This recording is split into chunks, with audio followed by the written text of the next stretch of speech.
ഏകീകൃത civil code bill പാസാക്കുന്ന ആദ്യ സംസ്ഥാനമായി ഉത്തരാഖണ്ഡ്. രാജ്യത്തെ ജനങ്ങൾ ദീർഘകാലമായി ആവശ്യപ്പെടുന്ന വിഷയത്തിലുള്ള ബിൽ ഞങ്ങൾ പാസാക്കി. ഉത്തരാഖണ്ഡാണ് ആദ്യമായി ബിൽ പാസാക്കുന്നത്. ഞങ്ങൾക്ക് അധികാരത്തിലെത്താനും അതുവഴി സുപ്രധാന ബിൽ പാസാക്കാനും അവസരം നൽകിയതിന് സംസ്ഥാനത്തെ ജനങ്ങളോടും എല്ലാ MLAമാരോടും നന്ദി പറയുന്നു എന്നാണ് പറഞ്ഞത്.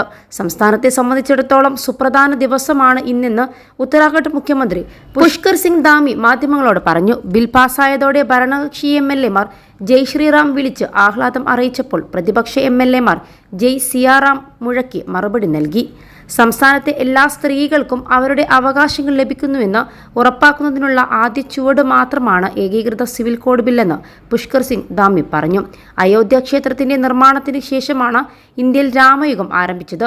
പ്രധാനമന്ത്രി നരേന്ദ്രമോദിയുടെ നേതൃത്വത്തിൽ ഇന്ത്യയിലുടനീളം സ്ത്രീകളെ ശാക്തീകരിക്കുകയും അവരുടെ സുരക്ഷ നിയമപരമായും സാമൂഹികമായും ഉറപ്പാക്കുകയും ചെയ്യുന്നത് ഇതുതന്നെയാണ്. നല്ല കാര്യം ചെയ്യുന്നതിൽ ഉത്തരാഖണ്ഡ് പിന്നിൽ നിൽക്കാനാവില്ലെന്നും UCC നടപ്പാക്കുന്നത് അതിന് ഉദാഹരണമാണെന്നും അദ്ദേഹം പറഞ്ഞു. +2 ഡിഗ്രി കഴിഞ്ഞവർക്ക് വേൾഡ്സ് ഫസ്റ്റ് AR/VR ക്ലാസ് റൂമിലൂടെ സ്മാർട്ട് ഫോൺ എഞ്ചിനീയർ ആവാം. കൂടുതൽ അറിയാൻ വിളിക്കൂ ബ്രിഡ്കോ ആൻഡ് ബ്രിഡ്കോ. ബിൽ മുസ്ലിങ്ങളെ ലക്ഷ്യം വെക്കുമെന്ന വാദത്തെക്കുറിച്ച് ധാമി പ്രതികരിച്ചു. Saudi Arabia, Nepal, Japan, US, Canada, Bangladesh, Indonesia തുടങ്ങിയ വിവിധ രാജ്യങ്ങളിൽ ഇത്തരമൊരു ഏകീകൃത സിവിൽ കോഡ് നടപ്പിലാക്കിയതിന് നിരവധി ഉദാഹരണങ്ങളുണ്ടെന്ന് ധാമി പറഞ്ഞു. ബിൽ എല്ലാവർക്കും ബാധകമല്ലെങ്കിൽ ഏകീകൃതമാക്കുന്നതെങ്ങനെയാണ് ചർച്ചയ്ക്കിടെ കോൺഗ്രസ് MLA ബിരേന്ദർ ജാദി ചോദിച്ചു. ഈ ബില്ലിന് UUCC അൺയൂണിഫോം സിവിൽ കോഡ് എന്ന് വിളിക്കണം.